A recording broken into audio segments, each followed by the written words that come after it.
Hello, you guys. I hope everybody's having a great week. I know you guys are probably thinking, why are you in a bedroom? Are you in a living room? Where are you? I brought a bed out to the living room because I'm a girl of comfort, you guys. Above anything else, I'm a girl of comfort, and I will be comfy when I want to be comfy. I was literally sick while I did this. I had bronchitis, and I was like grunting in the side room. My boyfriend was like, "What's going on?" And he came in. He was like, "Danny, why didn't you?" There I am with a full fucking mattress, just moving shit. That's my MO, just ADHD, rearranging furniture. He was like, ask for help. That's what men are for. I was like, you're so right.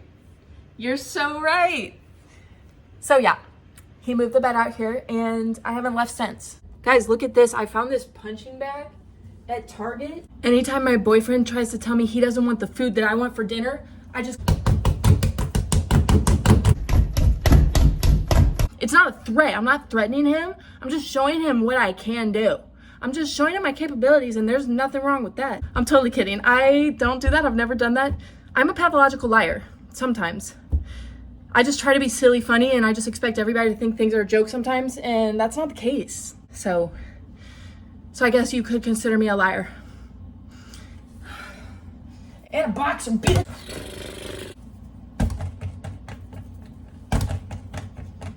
So today I'm going to talk about how I was poor as a child. Poorer than you. Not that it's competition, but I was poorer than you.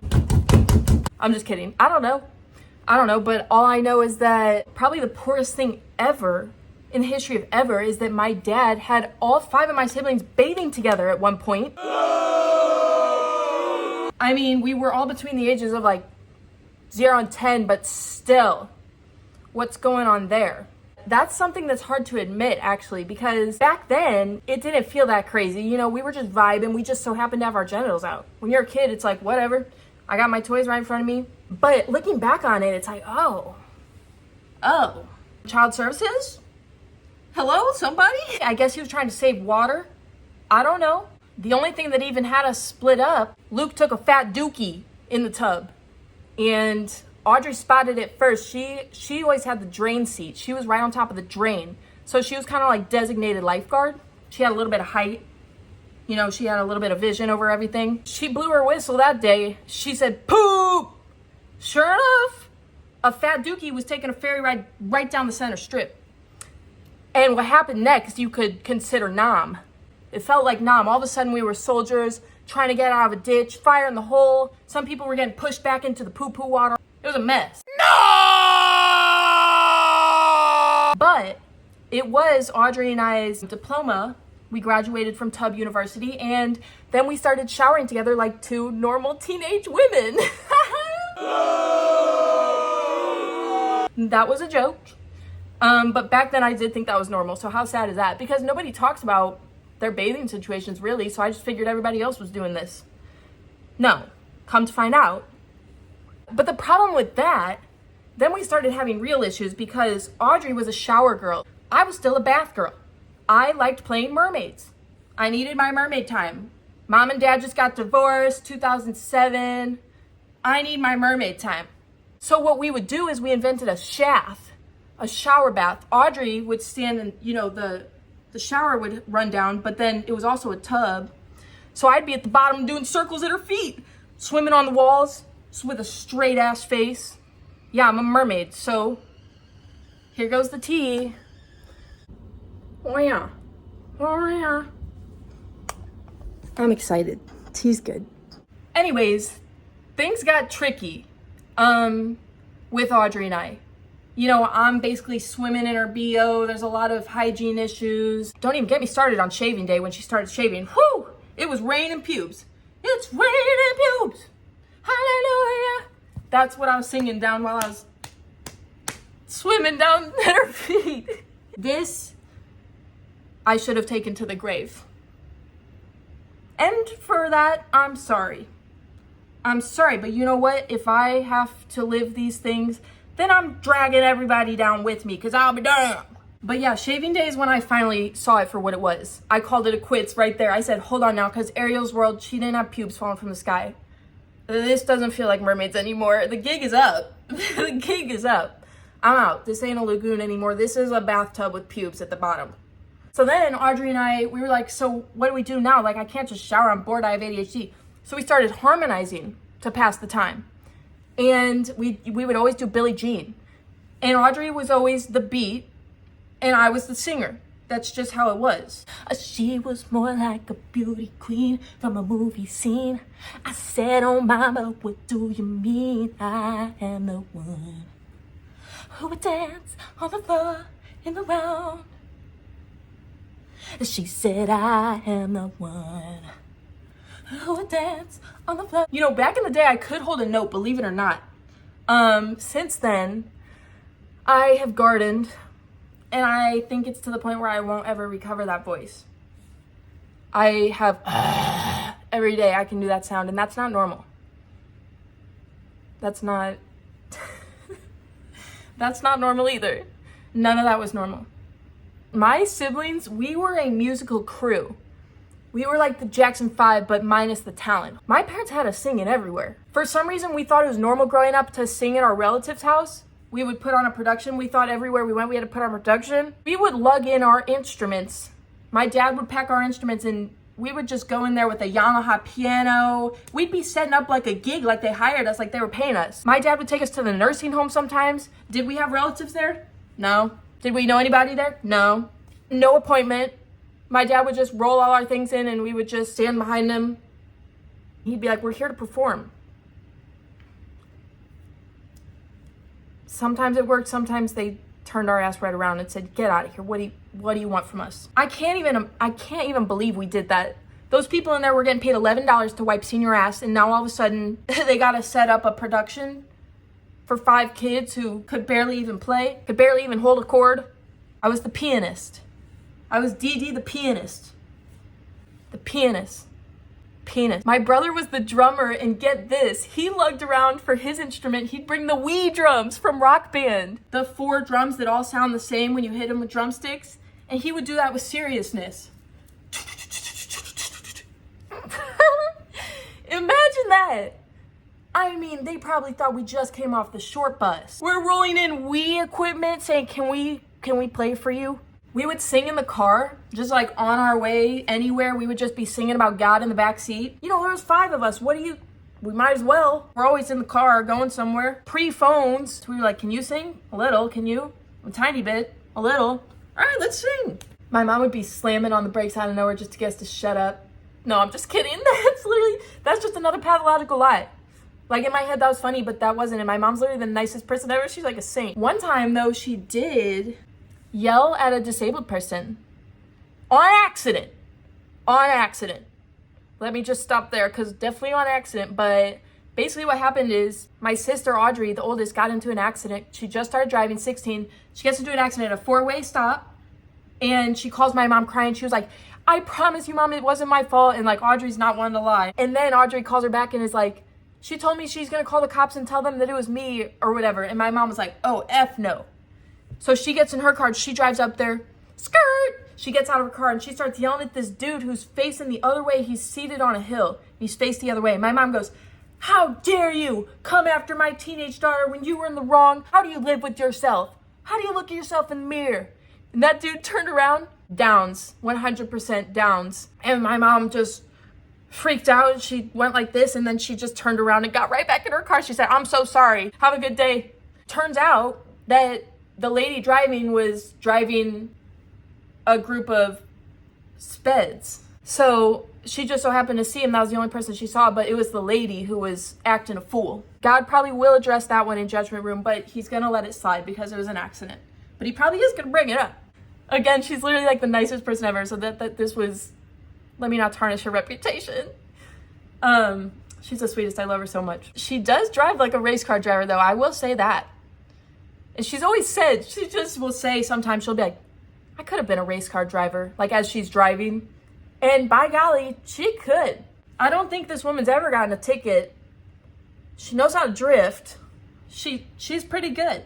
And I can say with confidence, the apple fell so far from the tree, because I'm one of the worst drivers I've ever had the pleasure of meeting.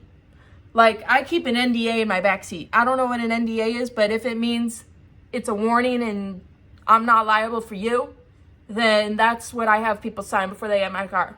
And I don't hide anything. I lay it all out on the table. Listen, I've been airborne twice, okay? One time, I ramped a roundabout. Just didn't see it. A big old roundabout came straight through it. It was dark, so at least I got that going for me. But everybody in the cars was like, what the? All four wheels in the air. We turned around and I didn't know if it was a body. I didn't know what it was. Apparently I was supposed to be paying attention to the road. No, I'm just kidding. Well, I was, but... The other time was actually on my driving test. I hadn't practiced that much before, and so we're driving, things are going fine, but then we come up on this railroad track. And I was never told you were supposed to slow down for a railroad track. So I'm coming up on it hot and heavy, 40 miles an hour. Towards the end, when we were getting real close, she was like, put on the brakes, sir! And I freaked out, and my foot was like, which one? And I slammed on the gas again. So now we're 45, 47. We hit this railroad. She looked at me in the air. She was like, you're done. I said, shh. I know I failed. So I landed the plane, turned around, went back. Failed the second one bad too. That's not even counting the time I backed off a highway, long entrance ramp. Yeah, my back hurts bad from upholding the stereotype single-handedly that women suck at driving. Guys, I'm gonna give you some advice, okay? And I live by this. If you have something disrupting your appearance, call it out yourself. Something that you're scared like somebody else is gonna point out, show up to a function and point it out yourself and make a silly little joke about it. If I got a zit, a real big fatty on my face, I'm gonna go in and I'm gonna point it out. You know why? Because nobody can say shit after that. And if they do, everybody just looks at them like they're crazy, like, baby, keep up. That's what I do. That's what I live by. That's my MO. I talk about my eye bags because if people comment them, I can be like, you're a loser. I already knew that. You're late to the club, actually. Also, I live by the philosophy of don't talk about other people's appearances. Just don't ever, never, unless it's something good. Unless it's something good, that's totally fine. But anybody who doesn't live by that, have fun in hell, I believe. Actually, I don't even know if that advice works. It might just make you look insecure. Because I'm just always being like, I got a zit. I don't know. I'll tell you who that advice does not work against is my grandpa, because anytime I would go over there in the past, he would call out so fast before I could even make it all the way through the door. Danny, you got my legs. You got my big soccer leg, my brats. Thank you, Grandpa. Thank you. I remember from the last time you said it, but thank you for calling it to everybody's attention again. What am I supposed to do? Everybody stares at my legs. Am I supposed to flex? Doesn't change anything. Doesn't change the shape when I flex. It's still two parallel lines. Imagine having parallel lines for legs. That side of the family is dysfunctional. Anybody else have a dysfunctional side of the family? There's some characters over there. I could say that for sure. One of the uncles went to jail. Never found out what that was about. My dad told us when we were kids, we asked him, because he came in and out of jail one time. So we got to see him for a second. He had tattoos all over. He had the scary eyes. He looked like Mac's dad on Always Sunny in Philadelphia. We asked my dad one time leaving, we were like, what did he do to go to jail? And my dad got all defensive and he was like, he robbed a bank. And we were like, well, how much money did he take to make him go to jail for that long? And my dad was like, $10. And I remember calling BS in the back seat. I remember calling BS in the BS. Because I was like, all right, you eat lies for breakfast, lunch, dinner, and you shit them out too. He told us growing up he never had a sip of alcohol in his entire life. We found out later that was a lie. He told me he wrote the song Hero by Enrique Iglesias. Told everybody at school the next day I made a big old fool of myself. I was like, my dad sings this song. Somebody in class goes, no he didn't. That's Enrique Iglesias. I was like, do you want to fight about it? I'm pretty sure I know my dad. Pretty sure my dad is a hero. And he wrote the song Hero. Turns out he was not. He was far from that, very far. So if you're wondering where I get it from, that's just genetics, I think. But at least mine are like silly little jokes. I don't ever try and make myself look better. Another one of my uncles over there, I saw his Facebook profile and he said his age was like 32. Buddy, you're 56. That's when I stopped going over there. I was like, this is a toxic environment. Also, he was talking about how he had a girlfriend who was like younger than me, had to cut a couple ties. Also, one time, I'm doing dishes. I'm just trying to clean up mess after dinner. Grandma comes up to me and starts doing some dishes too. And she starts talking about one of her son's girlfriend's daughter. So my uncle's girlfriend just started dating this woman who had 2 kids. And my grandma goes, did you hear about Caitlin? I was like, no, all I know is her name. Barely talked to her. I've said hi to her. That's it. No, I didn't hear about Caitlin. I kid you not. She goes, she's getting in trouble at school because she's giving too many BJs on the bus. I was like, hold on. I gotta get out of here. I don't belong here. Started like laughing. I couldn't even hold it in. I was like, what? What? Somebody just tell her to stop giving BJs on the bus, or just stop giving BJs in general. She was like 6th grade, maybe younger. What am I supposed to do with this information? Take this to Dr. Phil. This belongs exactly on Dr. Phil. I was like, Grandma, that's a hell of a lot to digest. You can't just throw that on somebody. I don't even know this girl's last name, and now I know how many sloppy toppies she's given on her way to school. No. Then there was also this one lady who came to all the functions over there, and she would call us over. We would be sure to walk the other way to the kitchen just because anytime you passed her, she'd be like, come here, child, come here. And she'd pull out this big, thick book called Miracles of Jesus Christ. And she would start reading it to you. And one time she hit me with it, and she was showing me this picture of toast. Apparently somebody put down a toast and the picture was of Jesus. I was like, that's not Jesus Christ, that's Jesus Christ. Get it? Because I rye bread. That's what I told her. And she was like, you can't joke about religion, blah, blah, blah. I was like, oh, okay, that could be Jesus Christ too. If it means I get to go in there and eat mac and cheese now. That was a fever trip. I wonder how many people out there feel that same way about their families. If there's like growing up, if there's a side of the family that's just like, and we're associating because, and we love each other because. Is there a because, or is it just because we're family? Because I don't believe in that. I believe let's look one step past family and let's dig into some morality. Because that's how things like sexism and racism happen. Is because you're like, well, he does it, my family does it, and I love him, so I'm gonna think that way too. No, I am gonna have my own mind and my own set of values, and I will look you up and down, and I'll think about you and how many BJs you've given on the bus, and then I'll decide if I want to be your friend, if I want to love you. Some people they're just too...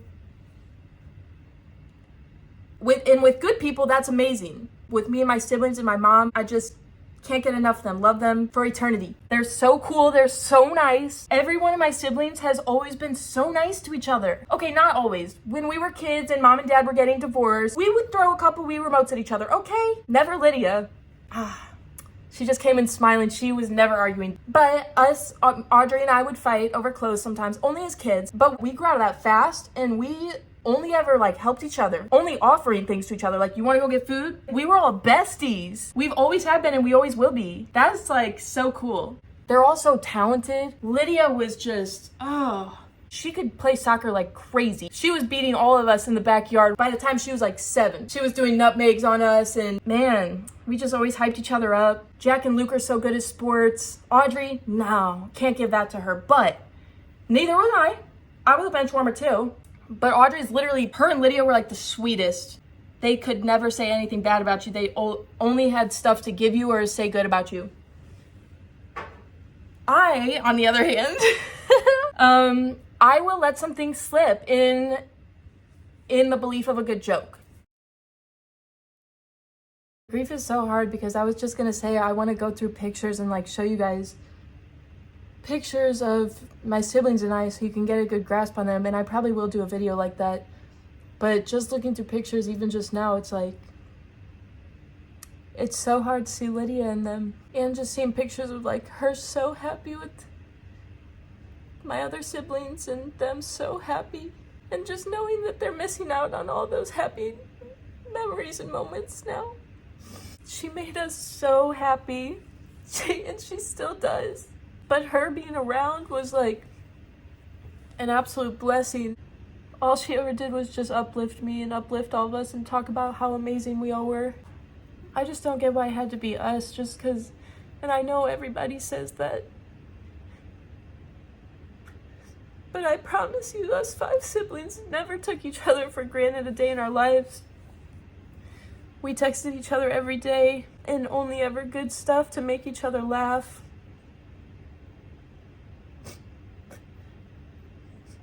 Like, what kind of lesson is there to be learned from that? We didn't need any lessons. They're all the best people I've ever met in my life. My mom and my siblings. Audrey, Jack, Luke, Lydia, and my mom. they're all just such genuinely good people.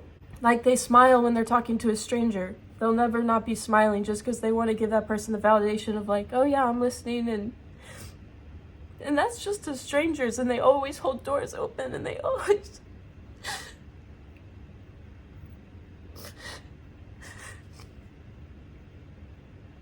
like, I thought that would be the trade-off, you know. I thought live like this and live good for others, and we'll have each other forever or for a long time.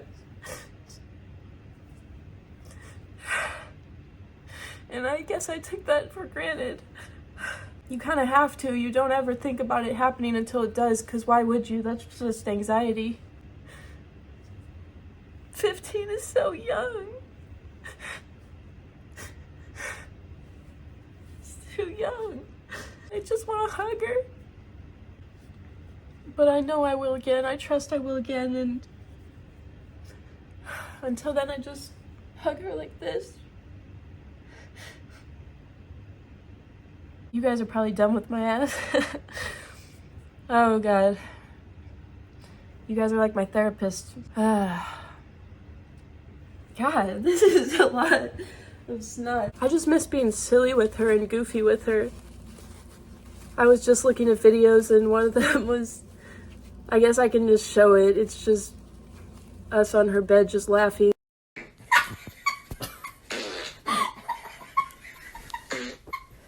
Guys, this video's got 3 hours of farting. That was nice.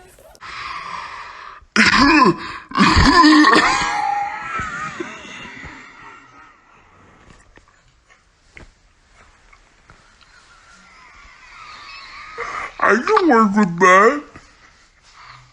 Can we get that on loop, please? Okay, that's enough sadness for one day. That's enough of that. I love you so much, Lydia. I want to get better at talking about her, and I feel like the only way that's going to happen is if I just keep trying. Yeah, I'm picking my earwax with a bobby pin. What about it? What about it? What a freaking about it? I hope you guys know that not all these tears are sad. Some of them are just my love for her just can't be contained in my body. Like, it just has to go somewhere, and I love her so much. She's so perfect. Some of these tears are just me just knowing how blessed I am to have known her here on earth and to have her as a friend forever. I love you guys, and thank you for listening to my stupid stories. And thank you for listening to me break down. Okay, I hope you guys have a good day and a good week. Let's all try and stay positive. We can do it.